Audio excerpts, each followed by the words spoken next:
अरिहंत सिद्ध सूरी उपाध्याय साधु सर्व अर्थ के प्रकाशी मांगलिक उपकारी हैं। तिन्ह को स्वरूप जान रागते भई जो भक्ति काय को नवाए स्तुति को चारी है। धन्य धन्य ते नहीं ते काज सब आज भये कर जोरी बार बार वंदना हमारी है। मंगल कल्याण सुख ऐसो हम चाहत हैं। हो मेरी ऐसी दशा जैसी तुम धारी है। हो मेरी ऐसी दशा जैसी तुम धारी है। मंगलमय मंगल करण रीत राग विज्ञान नमो ताहि जाते भई अरहंतादि महान। करि मंगल करि हो महा ग्रंथ करन को काज जाते मिले समाज सब पावे निज पद राज। इस भव के सब दुखन के कारण मिथ्या भाव तिनकी सत्ता नाश करी प्रगटे मोक्ष उपाय। प्रगटे मोक्ष उपाय। हाँ, तीसरे अधिकार के प्रश्न देखे आप लोगों ने? सुनीता आंटी आपकी आवाज बिल्कुल नहीं आती है।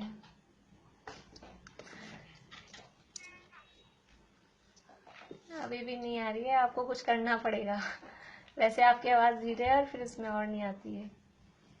चलिए, पहला प्रश्न है, मंगलाचरण में कहे गए निज भाव का क्या तात्पर्य है?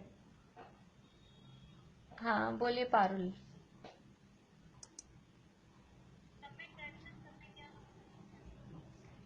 हाँ, जो निज भाव है वो रत्नत्रय, सम्यक दर्शन ज्ञान चारित्र जो रत्नत्रय है वो निज भाव है, उसका अर्थ यहाँ बताया गया।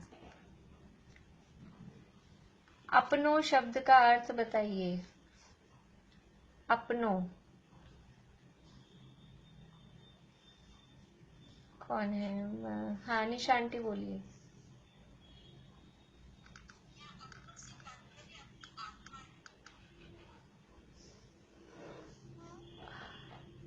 ठीक है। हाँ, प्रीति आप कुछ और बता रहे हो?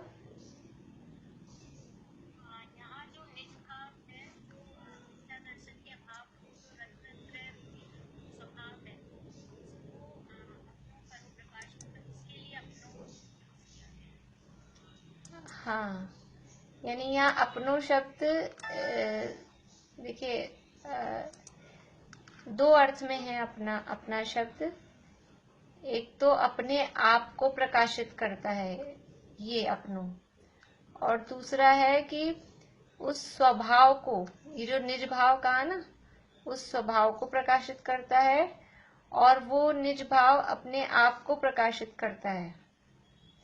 यानी जो अपना उस स्वभाव को अपनो कर यानी अपना कर, उस स्वभाव को अपना कर, ये अपनो करो यानी एक अर्थ हो गया अपना कर, और एक अर्थ जो आप लोगों ने बताया कि अपनो यानी उस रत्नत्रय को प्रकाशित कर रहा है, अपने स्वभाव को प्रकाशित कर रहा है। वो अपनो करो प्रकाश, रत्नत्रय रूप जो अपना स्वभाव है उसको प्रकाशित कर रहा है। और दूसरा अर्थ है अपनो करो यानी अपना कर, ऐसा प्रकाश ऐसा भी आएगा ना? फिर से बोलिए आंटी। अपने आत्म स्वरूप का प्रकाश करता है। हाँ, अपने आत्म स्वरूप के प्रकाश में वो रत्नत्रय आत्म स्वरूप वो सब एक अर्थ में हो गया। और दूसरा अर्थ है कि उसको अपना कर, अपनो करो, यानी उसको अपना कर, ऐसा। भाभी ये क्वेश्चन कौन सा है? 2 नंबर का, तीसरे अधिकार का 2 नंबर का प्रश्न है। मेरे को मिलना ही नहीं। हाँ, पता नहीं है मेरे पास। 1 मिनट आप लोग रुकिएगा।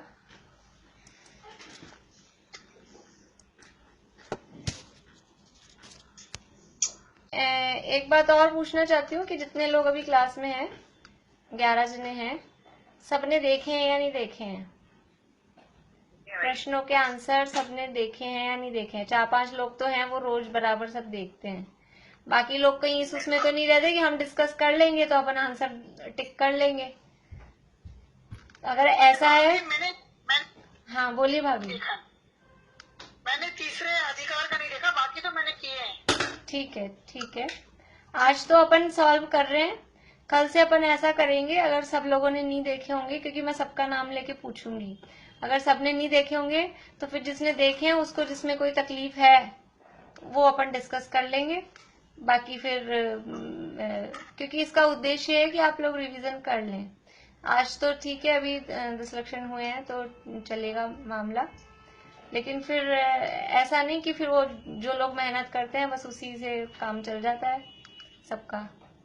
तो अपना उद्देश्य वो सब उसको रिवाइज करें, ये अपना उद्देश्य है। ठीक है, अगला तीसरे नंबर का प्रश्न है। कल एक बात, कल तो क्लास ऐसे ही होगी ना?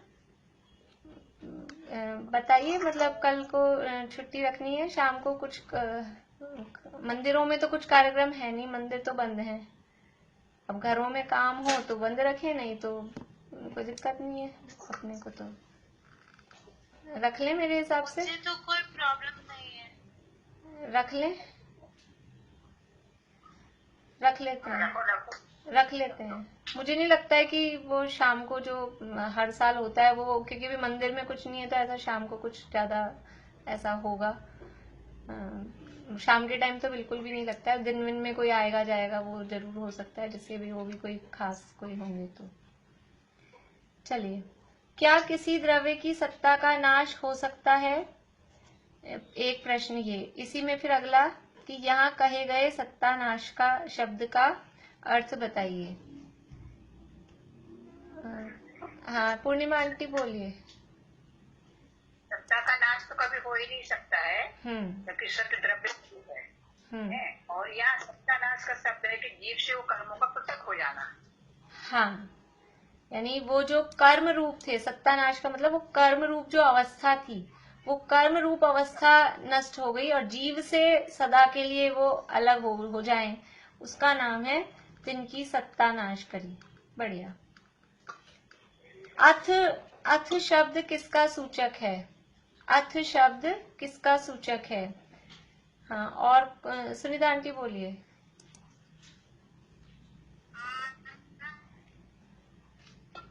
फिर से बोलिए।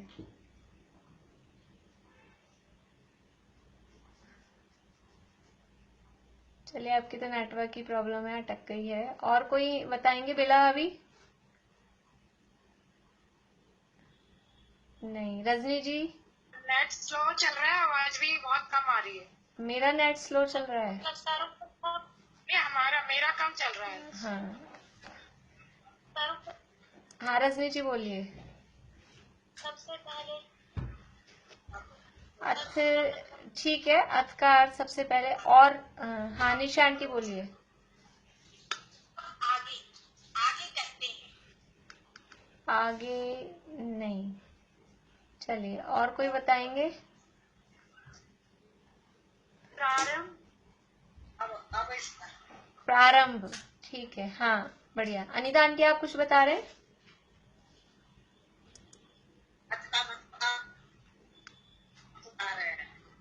आपके भी कुछ शब्द, आपकी आवाज कट कट के आ रही है। चलिए मैं बता देती हूँ। अथ का अर्थ है प्रारंभ के लिए अथ शब्द कहा जाता है। और प्रारंभ भी कैसा? मांगलिक प्रारंभ, अच्छे काम के लिए, जो मांगलिक कोई काम है उसकी स्टार्टिंग के लिए अथ शब्द यूज में लिया जाता है। ये मांगलिक प्रारंभ का सूचक है। संसार में नाना प्रकार के दुख हैं, कैसे सिद्ध कीजिए।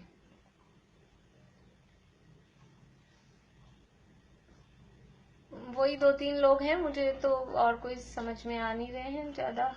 बोलिए प्रीति। प्रीति का बंद हो गया। पारुल बोलिए। भाभी बताइएगा। अथ का अर्थ है, अथ है मांगलिक प्रारंभ का सूचक। अथ शब्द किसका सूचक है, ये प्रश्न है। अथ शब्द मांगलिक प्रारंभ का सूचक है।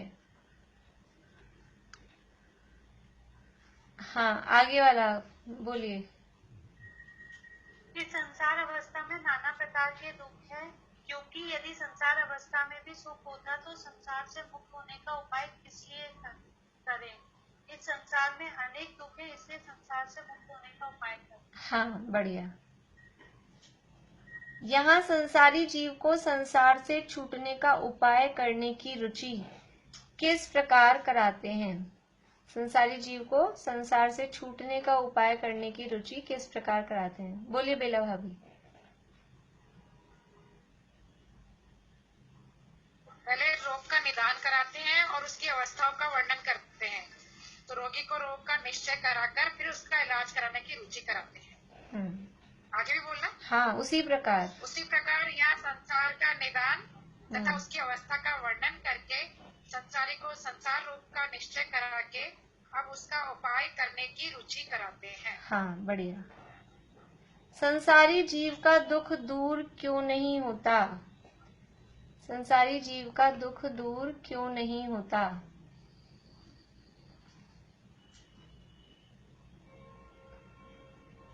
बोलिए निशांती, बोलिए। संसारी जीव का दुख दूर नहीं होता है क्योंकि उसका मूल कारण नहीं जानता, सच्चा उपाय नहीं जानता और दुख सहा नहीं जाता, तब जो उसे भासित हो वही उपाय करता है, इसलिए दुख दूर नहीं होता। बढ़िया बढ़िया। जीव तड़प तड़प कर, फिर डैश लगाया मतलब खालिस्तान। जीव तड़प तड़प कर डैश हुआ उन दुखों को सहता है। बोलिए रजनी जी। चलिए। जीव हाँ, तड़प तड़प कर परवश हुआ उन दुखों को सहता है।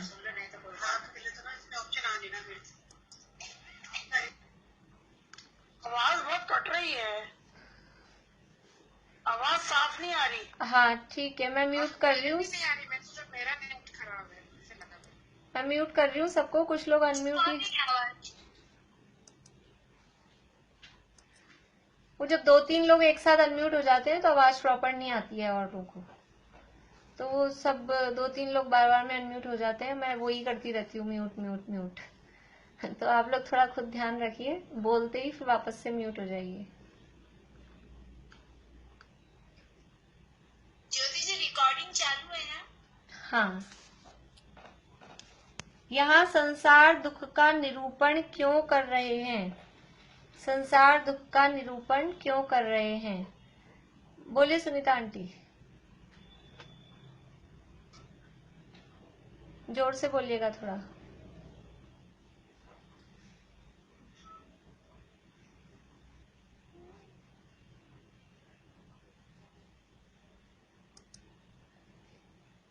चलिए पूर्णिमा आंटी आप बोलिए।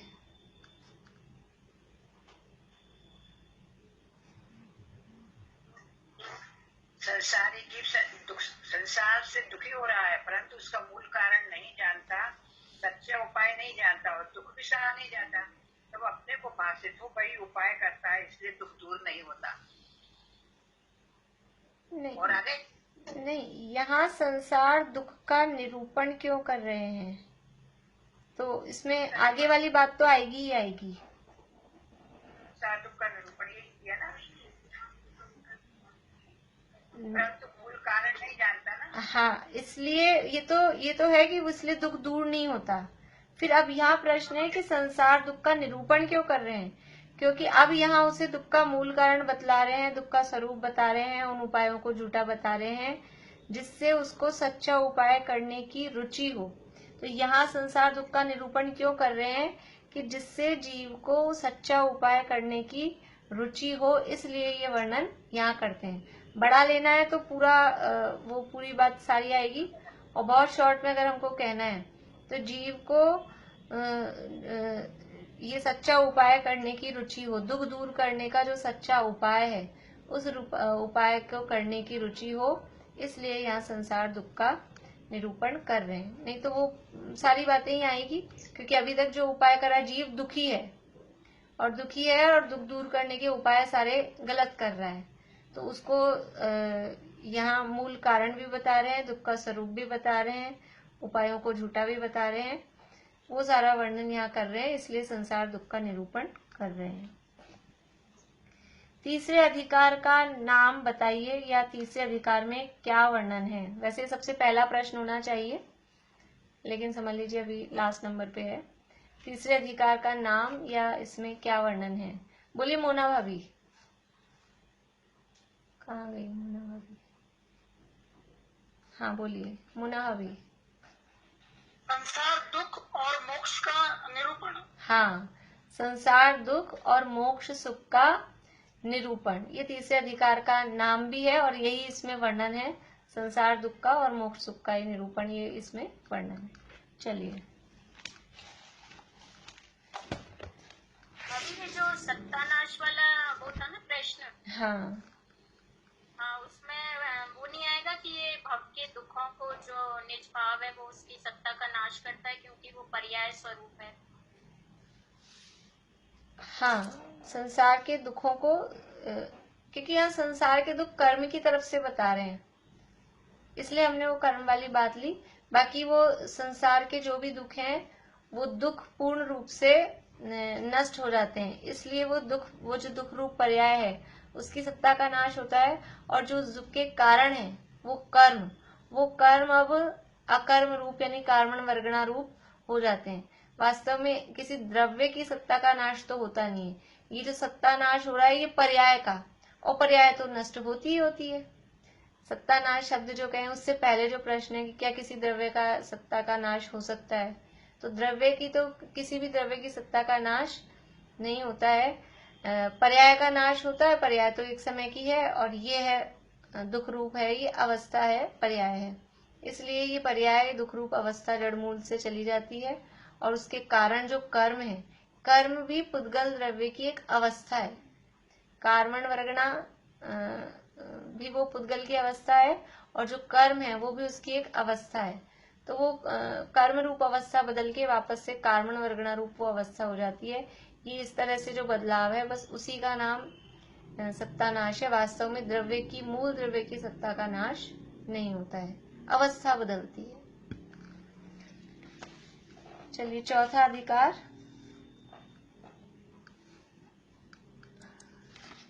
चौथे अधिकार में हमारी चर्चा चल रही है मिथ्या दर्शन की प्रवृत्ति। मिथ्या दर्शन की प्रवृत्ति संसारी जीवों में किस प्रकार से पाई जाती है, तो उसमें सबसे पहले जीव अजीव तत्व संबंधी जो अयथार्थ श्रद्धान है उसकी बात यहाँ चल रही है कि किस तरह से जीव ये अयथार्थ श्रद्धान करता है।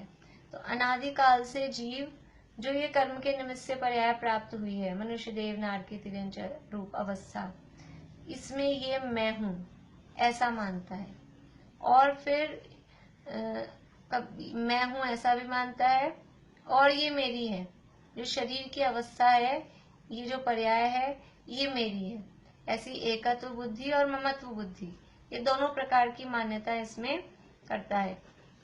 और जीव और शरीर के संबंध से जो निमित्त नैमित्तिक संबंध होते हैं उसमें शरीर की क्रियाओं को मैंने किया, अथवा जो जीव की क्रियाएं हैं वो शरीर कर रहा है, शरीर के माध्यम से हो रही है, इंद्रियां आदि के माध्यम से हो रही है। इस तरह से दोनों की निमित्त नैमित्तिक संबंध से जो क्रियाएं होती हैं उसको किसी एक द्रव्य की मानता है। बोलने की क्रिया, गमनादि करने की क्रिया को वो अपनी क्रिया मानता है। फिर इसके बाद में ये जो कषाय भाव होते हैं, तो कषाय भावों के अनुसार जो शरीर, कषाय भाव कहाँ होते हैं? कषाय भाव होते हैं जीव में। कषाय भाव जीव में होते हैं और उसके अनुसार जो बाहर में शरीर की आकृति होती है, परिणति होती है, वो शरीर में हो रही है, परंतु वो शरीर की परिणति को ये मेरी परिणति है, ये मैंने किया, इस प्रकार से वो मानता है कि ये सब मैंने किया है।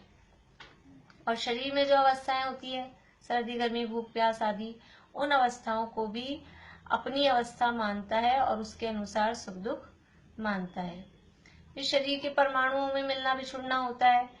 परमाणुओं में मिलना बिछुड़ना होने से मोटापना, दुबलापना, स्थूल क्रश आदि और अवस्थाएं बदलती है। बचपन है, जवानी है, बुढ़ापा, इस तरह की अवस्थाएं बदलती हैं। उन सबको मैं ही ऐसा हुआ, मैं ही बच्चा हूँ, मैं ही बूढ़ा हूँ, मैं मोटा हूँ, मैं पतला हूँ, इस तरह से शरीर की अवस्थाओं को अपनी अवस्था मानते हैं। देखिए आगे पेज नंबर 81। तथा शरीर की अपेक्षा, 81 पेज पे बीच का पैरा है। शरीर की अपेक्षा गति कुलाधिक होते हैं, उन्हें अपना मानकर मैं मनुष्य हूँ, मैं तिर्यंच हूँ, मैं क्षत्रिय हूँ, मैं वैश्य हूँ इत्यादि रूप मानता है। अभी ब्राह्मण, क्षत्रिय, वैश्य, शूद्र, ये जो कुल मिले हैं, जातियां अलग अलग, जिसे हम जाति कहते हैं, ये अलग अलग जातियों में जन्म हुआ। ये कैसा कि वो ब्राह्मण रूप जो मनुष्य की अवस्था है और ब्राह्मण जो गोत्र में उत्पन्न हुआ, तो अपने को ब्राह्मण मान रहा है। और ये ब्राह्मण जो गोत्र मिली है, ये तो गोत्र कर्म के उदय से, गोत्र कर्म के उदय से ये उच्च गोत्र अथवा नीच गोत्र, ऐसा कर्म के उदय से मिलता है। और कर्म के उदय से मिली हुई अवस्था को ये मेरी अवस्था है, मैं ब्राह्मण हूँ कि मैं शूद्र हूँ कि मैं क्षत्रिय हूँ, ऐसा वो अपने आप को, जीव वास्तव में ब्राह्मण, क्षत्रिय, वैश्य, शूद्र नहीं होता। जीव में ये इस तरह की कुल आदि है ही नहीं, इस तरह की जाति भेद है ही नहीं। जीव अपनी तो जातियां कौन सी होती हैं? जीवों की यदि जातियां देखा जाए तो 5 जातियां हैं, 1 इंद्रिय, 2 इंद्रिय, 3 इंद्रिय, 4 इंद्रिय, 5 इंद्रिय, ये जातियां जीव की कही गई हैं। और ये भी जो जातियां कही गई हैं, ये भी नाम कर्म के उदय से कही गई हैं। ये भी कोई एक्चुअल में जीव ऐसे जातियों में हो वास्तव में, वो है ही नहीं, वो भी नाम कर्म के उदय से कही गई हैं। और यहाँ तो ये जो मनुष्य पर्याय में, ये ब्राह्मण, क्षत्रिय, वैश्य, शूद्र का तो मनुष्य पर्याय में भेद है। तिर्यंचों में ब्राह्मण क्षत्रिय होते हैं, देवों में, नारकियों में ऐसे ब्राह्मण क्षत्रिय होते हैं, वहां तो ये भेद ही नहीं है। पर यह अपने मनुष्यों को ही समझा रहे हैं, समझाने वाले, समझने वाले मनुष्य हैं, उनकी अपेक्षा से बात कही कि ये मैं मनुष्य हूँ, मैं तिर्यंच हूँ ऐसा, और मैं क्षत्रिय हूँ, मैं वैश्य हूँ। देखिए मनुष्य है, अगर अपन ऐसा देखें चारों गतियों में, तो जितने भी देव हैं उनके सभी के उच्च गोत्र का ही उदय होता है, गोत्र की तरफ से देखेंगे। जितने भी तिर्यंच और नारकी हैं उनके सभी के नीच गोत्र का ही उदय है। और मनुष्यों में दोनों पॉसिबल है, उच्च गोत्र भी और नीच गोत्र भी। देव कोई सा भी हो, सभी देवों के, चाहे भवनवासी हो, चाहे व्यंतर हो, चाहे वैमानिक हो, चाहे इंद्र हो, चाहे सामान्यक हो, चाहे अभियोग्य हो, किल्बिषक हो, कोई सा भी हो, सभी देवों के उच्च गोत्र का ही उदय होता है। और नारकी कोई से भी हो, पहले नरक के, दूसरे, तीसरे, चौथे, किसी भी नरक के नारकी हो, सभी के नीच गोत्र का ही उदय होता है। तीर्थंकर का होने वाला जीव भी हो नरक में तो भी, सम्यक दृष्टि हो तो भी, वहां पर नीच गोत्र का ही उदय है। और तिर्यंचों में भी भोग भूमि का हो, कर्म भूमि का हो, सम्यक दृष्टि हो, कोई भी हो, तिर्यंचों में भी उनके नीच गोत्र का ही उदय है। तो वहां तो ऐसा कुछ भेद है नहीं। तो इन गोत्रों के, ये मैं मनुष्य हूँ, मैं तिर्यंच हूँ, तो जो मनुष्य है वो अपने आप को उच्च गोत्र वाला मानता है। तिर्यंच है वो अपने आप को, यदि तिर्यंच को ऐसे शब्द नहीं पता होते हैं, नीच गोत्र और उच्च गोत्र, लेकिन फिर भी वो उस पर्याय में अपनापन, अहम बुद्धि करता है कि ये मैं हूँ, ऐसा हूँ, वो इस तरह से मानता है। और मनुष्य होने पर ये जो चारों अलग अलग प्रकार की वर्ण व्यवस्था दिखाई देती है, हम ऊंची जाति वाले हैं, ये नीची जाति वाले हैं, ऐसा ये कर्म के उदय से जो पर्याय प्राप्त हुई है, जो अवस्थाएं प्राप्त हुई है, उसको ये मैं हूं इत्यादि रूप मानता है। तथा शरीर का संयोग होने, कोई जाति में जन्म लेके काम नीचे गोत्र का करे, उच्च गोत्र में जन्म लेके काम नीच गोत्र का करे तो नीच गोत्र कहलाएगा या फिर उच्च गोत्र ही कहलाएगा? देखो बाहर से उसको हम नीच गोत्र कह सकते हैं, लेकिन एक्चुअल में ये गोत्र कर्म होता है, ये अकेला जाति में उत्पन्न होने से नहीं होता। अपन बाहर में जो जातियां कहते हैं ना, वो व्यवहार है। ये गोत्र कर्म अंदर में जो कर्म का उदय है, यदि जो उच्च गोत्री है तो जन्म से लेके मरण तक वो गोत्र कर्म वही रहता है। तो यदि उच्च गोत्री है तो वो भले ही खोटे काम कर रहा हो, अभी करता हुआ दिख रहा है, लेकिन उसका गोत्र उच्च ही रहता है। लेकिन ये फर्क है उसमें कि उसके जो उच्च गोत्र हैं, उसके उस गोत्र कर्म के अनुभाग बहुत मंद उदय में है, इसलिए उसके उच्च गोत्र होने पर भी उसके काम ऐसे दिख रहे हैं, हल्के वाले नीचों के जैसे काम दिख रहे हैं। और कोई नीच गोत्री वाले ऊंचा काम करते हुए दिखाई देते हैं, तो गोत्र का उदय नीच गोत्र का ही रहेगा। लेकिन उसमें समझ लीजिए नीच गोत्र के उनके हल्के अनुभाग हैं, जो फल देने की उनकी जो पावर है, वो नीच गोत्र जैसा फल नहीं दे रहे कि वह वैसा काम करते हुए दिखे। तो ऐसा वो भेद अपने को दिखाई दे सकता है। लेकिन ऐसा नहीं कि अभी तो उच्च गोत्री था और फिर बदल के नीच गोत्री हो गया, कि अभी तो नीच गोत्री था और गोत्र बदल के उच्च गोत्री हो जाए। गोत्र कर्म का उदय जीवन भर एक ही चलता है, बदलता नहीं। तो जिसके जिस गोत्र कर्म का उदय है, उच्च अथवा नीच, वो वही रहता है। तथा शरीर का संयोग होने और छूटने की अपेक्षा जन्म मरण होता है। ये गोत्र कर्म की बात कर दी, अब आयु कर्म की बात कर रहे हैं कि शरीर का संयोग होने और छूटने की अपेक्षा जन्म मरण होता है। उसे अपना जन्म मरण मानकर मैं उत्पन्न हुआ और मैं मरूंगा।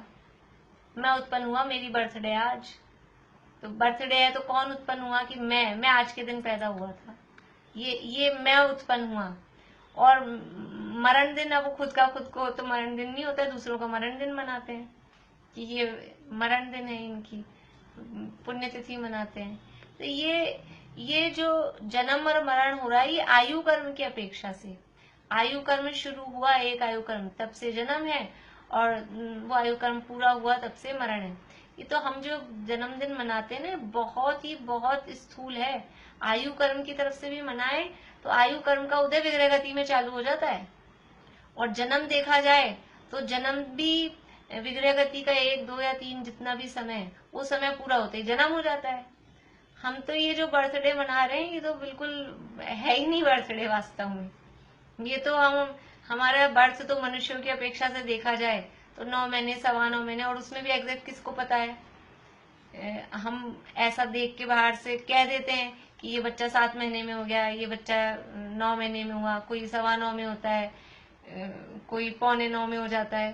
तो ये भी सब स्थूल कथन है वास्तव में। हम इसकी काउंटिंग, ये जो जन्म पत्री बनाने के लिए जो टाइम देखते हैं, इतने बजे जन्म हुआ बच्चे का, वो टाइम भी बहुत मोटा है, वो समय समय का फर्क।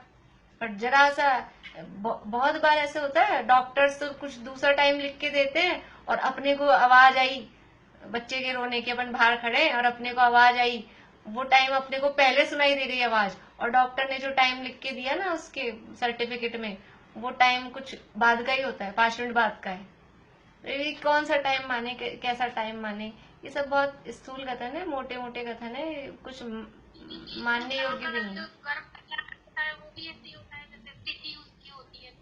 फिर से बोलिए।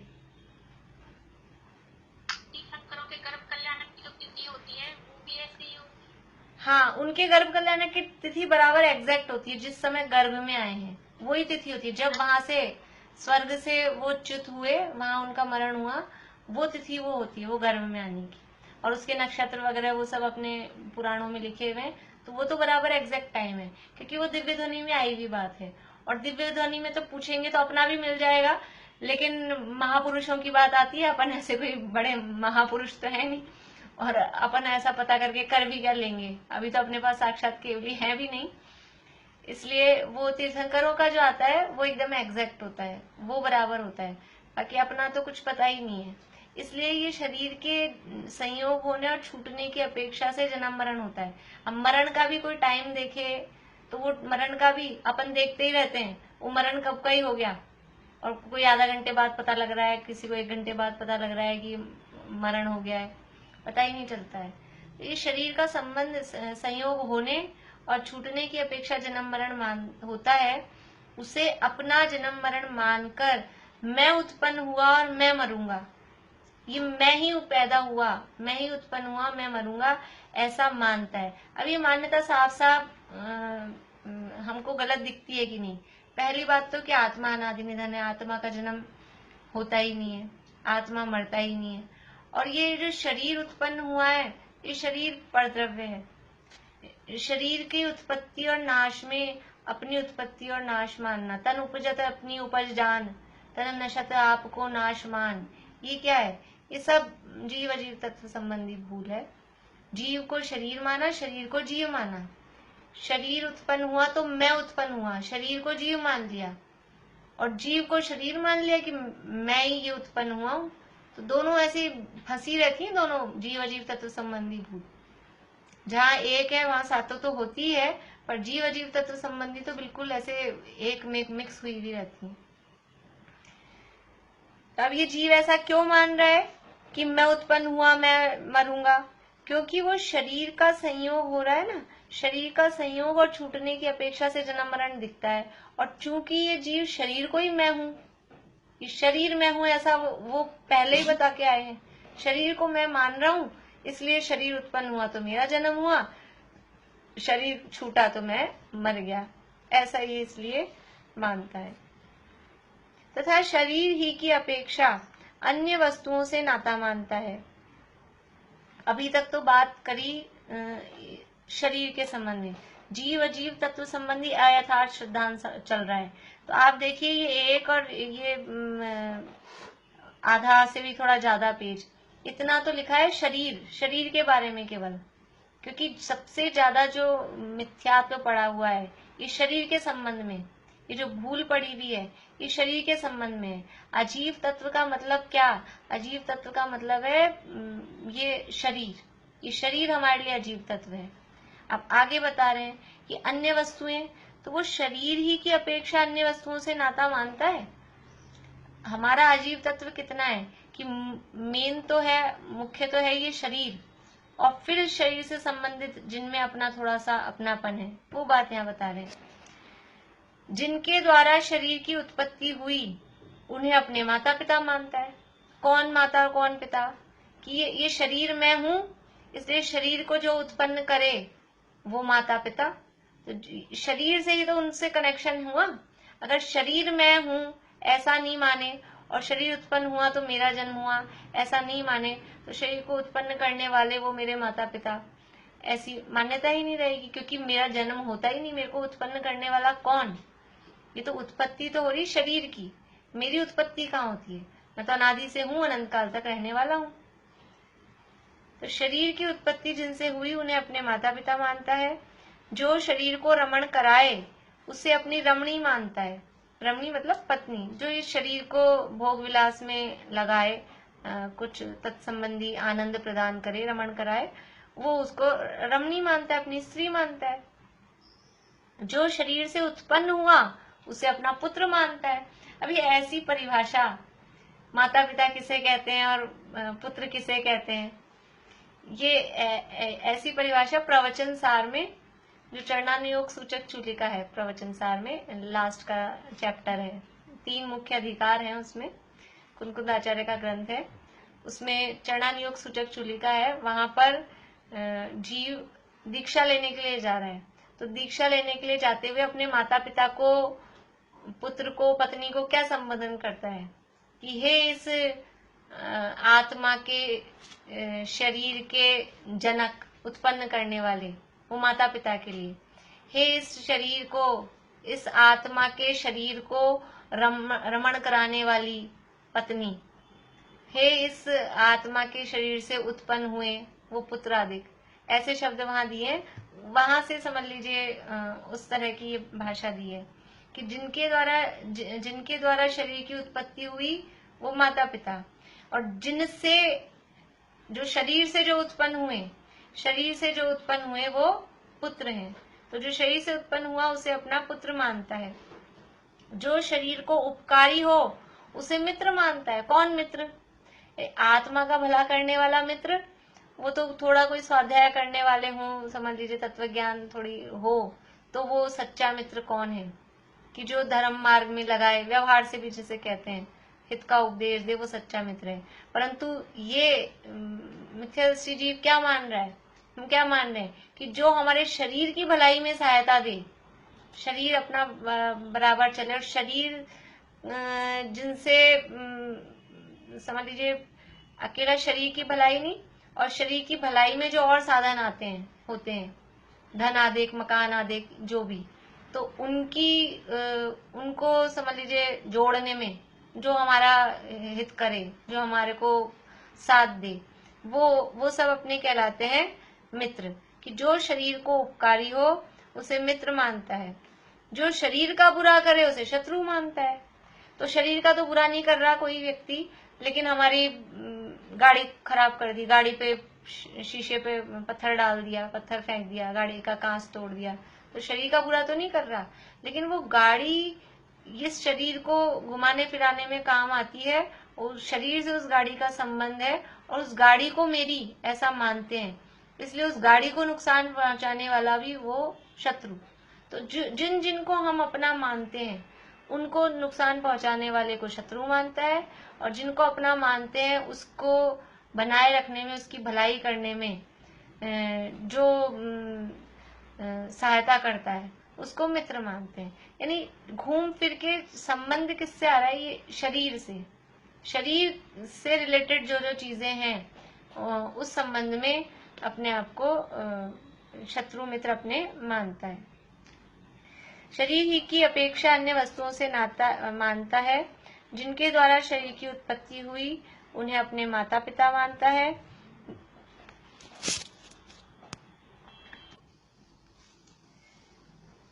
जिनके द्वारा शरीर की उत्पत्ति हुई उन्हें अपने माता पिता मानता है।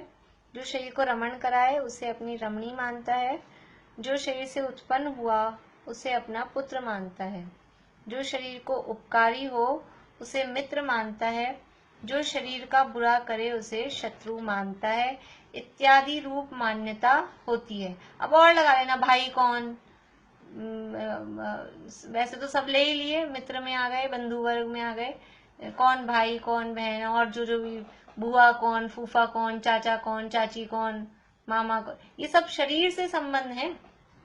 जिन्होंने शरीर को उत्पन्न करा उनके भाई हैं, उनकी बहन है, वो मामा लगते हैं कि बुआ लगते हैं कि मौसी लगती हैं, ऐसे ही तो संबंध बनते हैं। ये जो शरीर से के चारों तरफ जितने भी संबंध हैं और जितनी भी चीजें हैं वो बस इस शरीर के इर्द गिर्द, शरीर को क्योंकि अपना मानते हैं तो उसके सारे संबंधी, उसके सारे जो भी हितैषी हैं वो अपने संबंधी लगते हैं। एक शादी करी एक व्यक्ति से, लड़की हो लड़का हो, लड़के ने एक लड़की से शादी करी, शादी तो एक से करी थी और रिलेशन कितने बढ़ गए, पूरे दुगने हो गए। और हो सकता है वो लड़की का परिवार बहुत ज्यादा बड़ा हो, खुद का हो ही नहीं, तो इतने सारे जितने सारे रिश्तेदार थे वो सारे खुद के हो जाते हैं। तो ये ऐसे ही ये इसको अपना माना, उस एक लड़की को अपना माना तो इतना फैल गया कि सारे उसके रिश्तेदार अपने हो जाते हैं। ऐसे ये एक को अपना मान लिया, इसको अपना मानने से इससे जो भी रिलेटेड थे वो सारी चीजें वो मेरी हैं, ये मैं हूं, ये मेरे लिए दुखदायक है अथवा सुखदायक है, ऐसी मान्यता उसमें हो जाती है। अधिक क्या कहें, ज्यादा क्या कहें, जिस प्रकार से अपने को और शरीर को एक ही मानता है। क्या कहें, कितना कि इतनी तो खोल खोल के बता दी, लेकिन फिर भी और क्या कहें। जिस प्रकार से, जैसे हो वैसे, बस ये शरीर है सो मैं हूं सो शरीर है, एक ही मानता है। अलग है ऐसी दिमाग में बुद्धि नहीं आती है, कोई मान्यता ऐसी समझ में नहीं आती है। यानी बहुत बार अवसर मिलता है, वेद विज्ञान के चांस भी मिलते हैं, लेकिन वो मिथ्या दृष्टि जो है वो नहीं मांगेगा। अभी आगे बताएंगे और कि वो बुद्धि आती ही नहीं, मिथ्यात्व का जोर इतना रहता है कि वो जिससे भेद विज्ञान हो सके, अलग मानने के जहाँ कोई अवसर मिलते हैं, सबको दिखता है कि नहीं दिखता है। शरीर यहाँ पड़ा रहता है, सबके घर ने सबने यानी किसी जीव का मरण तो देखा ही होगा, नहीं देखा है तो सुना तो होता ही है, इतना तो होता ही है। तो फिर जब ये दिखता है तो समझ में आता है कि कुछ चला गया है और कुछ यहाँ रह गया है, ये दो अलग अलग दिखते हैं, तो भी वो चेतता नहीं है जी, मतलब विचार नहीं करता। समस्या क्या है, दिखता है उस समय, समझानिया वैराग्य भी हो जाता है, हाँ ये गए वो गए, लेकिन वास्तव में विचार नहीं करता। उसी में विचार करे जो साफ साफ दिख रहा है कि ये अभी ये शरीर तो रखा है, फिर काहे को मर गया बोल रहे हैं। तो कौन था इसमें जिसके कारण ये जिंदा कहलाता था, और क्या चला गया कि जिसके कारण ये मरा हुआ कहा जा रहा है। तो ऐसा विचार ही नहीं करता, क्योंकि शरीर ही मैं हूं तो मैं ही मर गया और मैं ही उत्पन्न हुआ हूँ।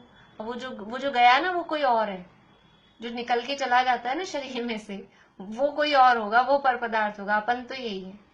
ऐसा ये मान्यता, ऐसी बुद्धि जमी रहती है। इंद्रियादि के नाम तो यहाँ कहे हैं, परंतु इससे तो कुछ गम्य नहीं है। देखिए, शरीर को और अपने को एक मानता है। ऊपर यहाँ जो कहा ना, ये 80 नंबर पेज पे जो पैराग्राफ था कि अपना ज्ञान दर्शन स्वभाव है, उसकी प्रवृत्ति को निमित्त मात्र शरीर के अंग रूप स्पर्शन आदि इंद्रियां हैं। तो मैंने नाक से सूंघा, जीभ से स्वाद लिया, नेत्र से देखा, ऐसे ये इंद्रियों के नाम तो यहाँ कहे हैं, परंतु वास्तव में ऐसे नाम अलग अलग जानता नहीं है, ऐसा नहीं है। वो तो अचेत हुआ पर्याय में अहम बुद्धि धारण करता है, बस ये मैं हूँ। ये तो अपने को समझाने के लिए ऐसे अलग अलग, क्योंकि हम इंद्रियों को भी जानते हैं, हमने इंद्रियों के बारे में समझा, और ऐसा हम समझ लो थ्योरेटिकल में पढ़ के आए हैं कि वो ज्ञान अलग है और इंद्रियां अलग है और इंद्रियां उसमें निमित्त होती हैं, इस तरह से यहाँ बता रहे हैं। लेकिन वो जीव तो ये मानता है ये इंद्रियां हैं या ये मुझसे अलग है, ऐसा नहीं है, ये मैं ही हूँ। आंख में हूँ, नाक में हूँ, कान में हूँ, ये इससे ही मैं जानता हूँ, ऐसा। इंद्रियादि के नाम तो यहाँ कहे हैं, परंतु इससे तो कुछ गम्य नहीं है।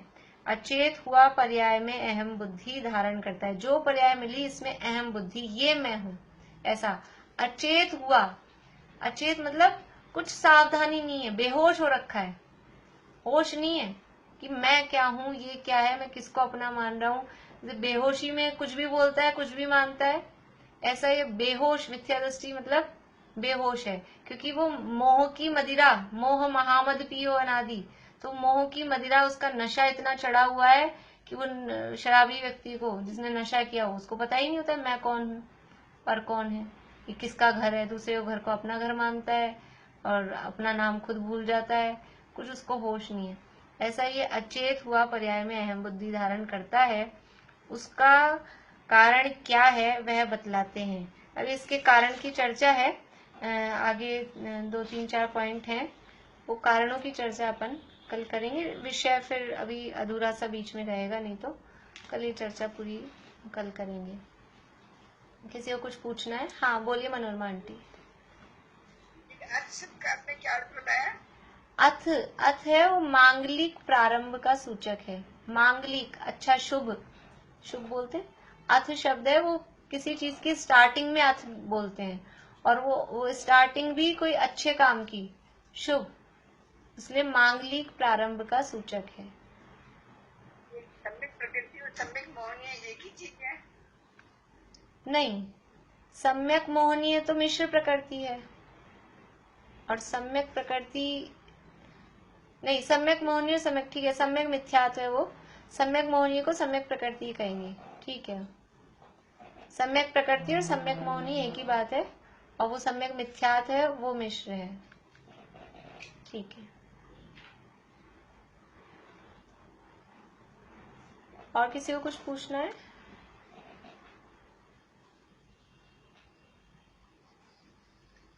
भाभी ये वाले जो क्वेश्चन है ना, फर्स्ट सेकंड जो है, हाँ, वो मेरे को मतलब मेरे पास है तो दोबारा सेंड कर दीजिए। आप देखिए जूम पाठशाला ग्रुप में 2-5 दिन पहले के डाले हुए हैं। देखा तो है मैंने, पर हाथ नहीं आ रहा। चलिए मैं वापस से डाल दूंगी अभी। ठीक है। पहले से 14 तक नहीं है पहले तो, बाकी 129 140 वाले भी नहीं मिले।